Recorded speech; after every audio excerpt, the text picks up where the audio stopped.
Rain lashed against my window, the rhythmic drumming like the frantic scribbling of a ghostly hand. Perfect weather for a visit to Blackwood Manor, haunted orphanage according to the local rag. More like overactive boiler, if you ask me. I sipped my lukewarm coffee, the bitterness clinging to my tongue like the stench of skepticism that followed me everywhere. My phone buzzed on the table, a text from Sarah, my editor. "Any ghosts yet? Dying here," she wrote, punctuated by way too many exclamation points. I chuckled, picturing her manicured nails tapping out the message in her plush office, a world away from the cobwebs and creaks I was about to dive into. "Just the usual suspects," I typed back. "Rats and overactive imaginations."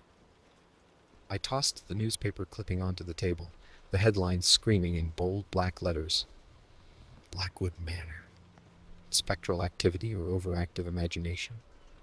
"Spectral activity, my ass," I muttered, the playful jab at my own profession leaving a hollow taste in my mouth. The drive to Blackwood Manor was uneventful, except for the occasional flash of lightning illuminating the abandoned farms and skeletal trees. The closer I got, the thicker the fog rolled in, clinging to the road like spectral fingers. The GPS signal sputtered and died, leaving me to rely on the flickering map scrawled on the back of the newspaper. Finally, I found it. Blackwood Manor loomed in the distance, a skeletal silhouette against the storm-racked sky. Its windows gaped like empty sockets, and the roof sagged like a weary old man's shoulders. It was everything the article promised, and more. Steeling myself, I grabbed my flashlight and equipment bag, stepping out into the oppressive silence. The wind howled a mournful song, whipping the rain into my face. As I approached the manor, the air grew thick with a strange coldness, a damp chill that seeped into my bones despite the rain jacket. Pushing open the heavy oak door, I was met with a wave of stale air and a symphony of creaks and groans. The inside was shrouded in darkness, the only light filtering through the grimy, boarded-up windows. The floorboards complained under my weight, each creak echoing in the vast emptiness. "Hello?" I called out, my voice sounding unnaturally loud in the oppressive silence. The only answer was the wind whistling through broken windows. "Just the usual suspects, right, folks?" I muttered, trying to lighten the mood. But even my own jokes sounded hollow in the cavernous hall. Suddenly, a sharp giggle pierced the stillness, emanating from somewhere deeper in the house. It was a sound devoid of joy, filled with an unsettling emptiness that sent shivers down my spine. "Right," I corrected myself, a nervous tremor in my voice. "Maybe not just the usual suspects." My heart hammered against my ribs as I followed the sound, the flashlight beam cutting through the gloom. Each creak of the floorboards sounded like approaching footsteps, my imagination running wild. Dust motes danced in the light, swirling like miniature ghosts in the stale air. I reached a large room, the remnants of a grand library scattered around. Toppled bookshelves lay like fallen giants, their contents spilled across the dusty floor.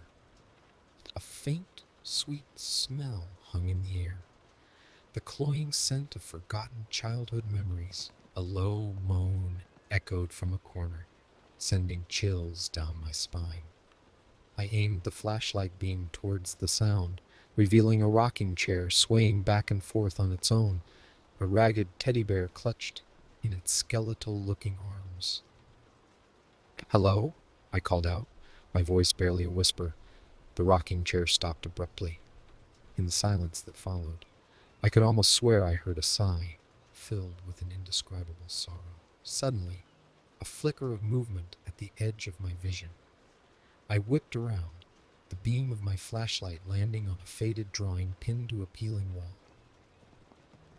It was a child's drawing, a stick figure family holding hands, a single word scrawled beneath it: family. A lump formed in my throat. This wasn't just a creepy old house anymore. This was a place where children had lived, laughed, and cried. And maybe, just maybe, some of them were still here. I continued my exploration, drawn deeper into the maze of rooms. Each one held a different fragment of the past. A faded floral wallpaper, a chipped china doll, a lone shoe lying on the floor. The silence was punctuated by the occasional creak and groan, keeping me on edge.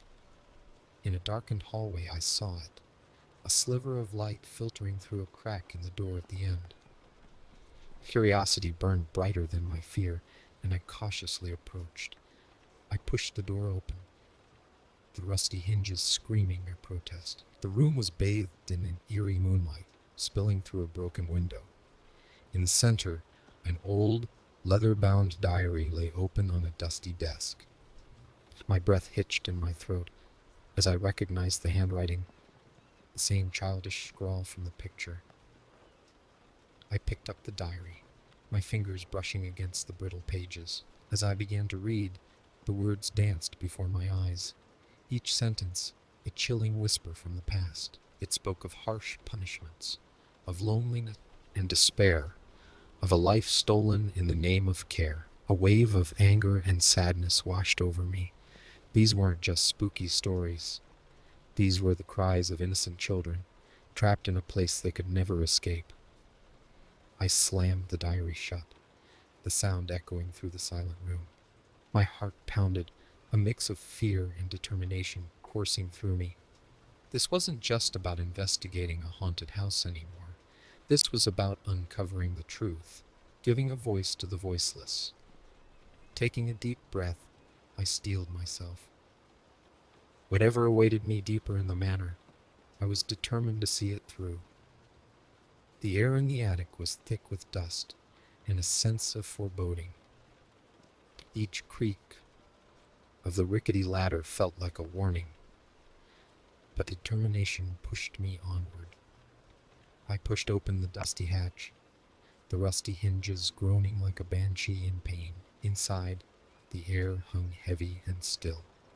Moonlight filtered through a boarded-up window, casting long skeletal shadows that danced on the walls.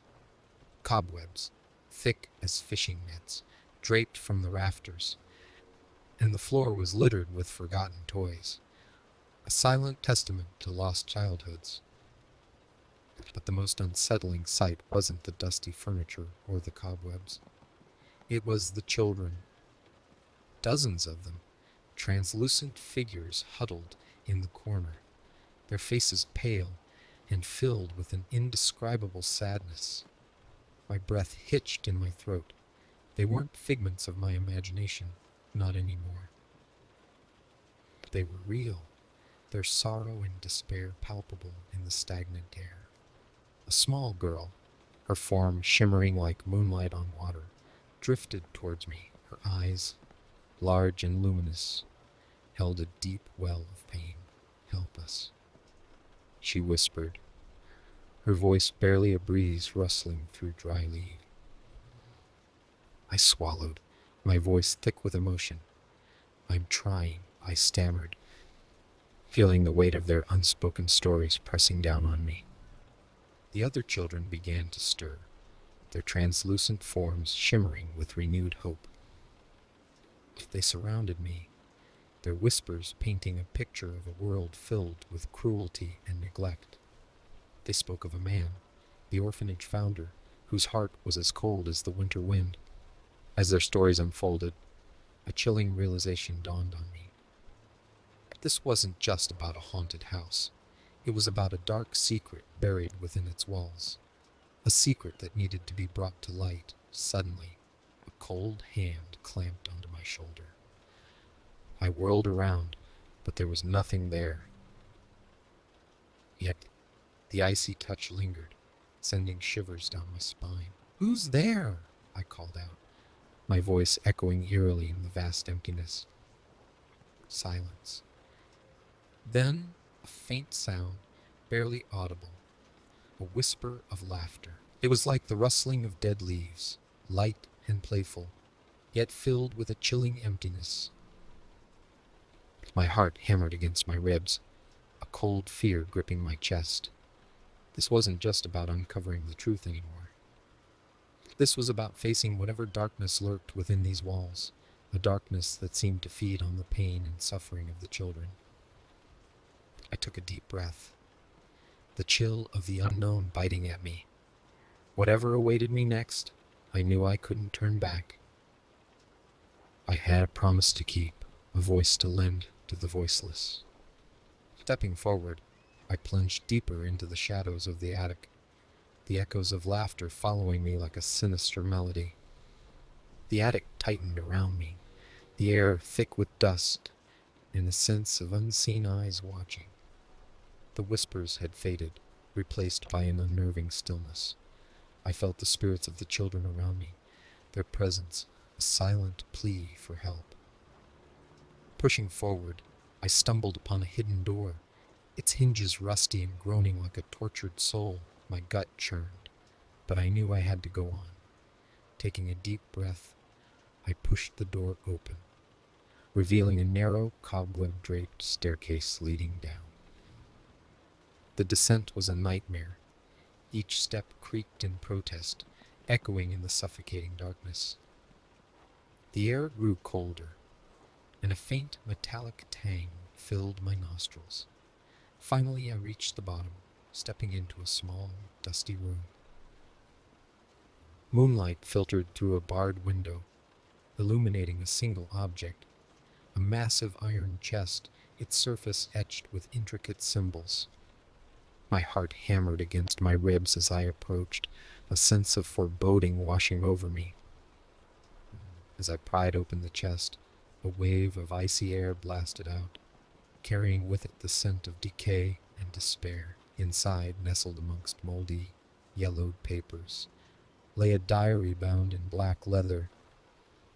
It was the diary from the library, the one I'd seen earlier. But this one was different, filled with detailed accounts of the cruelty inflicted upon the children, the founder's name scrawled across every page. A surge of anger boiled within me. This wasn't just proof of neglect. It was evidence of something far more sinister.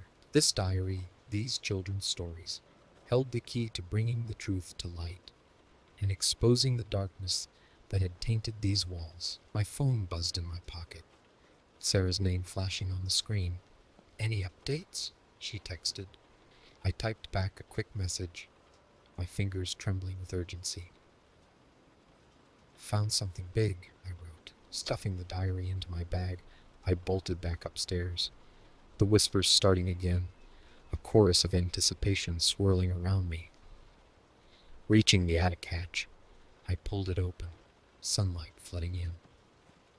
Emerging into the dusty main hall, I felt a sense of relief, the warmth of the afternoon sun chasing away the oppressive chill of the attic. But the battle was far from over. I raced out of the manor, my heart pounding, and drove straight to town.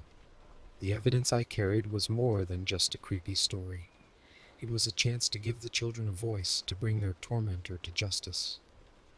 As I presented the diary to the authorities, the faces around me contorted in shock and disgust. The town's long-held secret was finally out in the open, the ghosts of the past finally finding solace in the light of truth. Months later, I stood outside Blackwood Manor, now a boarded-up shell. The wind howled through the empty windows, carrying with it a faint echo of laughter, a chilling reminder of the darkness that once resided within. But the whispers were gone, replaced by a sense of peace. The children, I hoped, had finally found their rest, their stories etched not just in the dusty pages of the diary, but in the hearts of those who dared to listen. And as I turned to walk away, a single thought lingered in my mind. The fight for justice, no matter how dark the shadows, was always worth taking.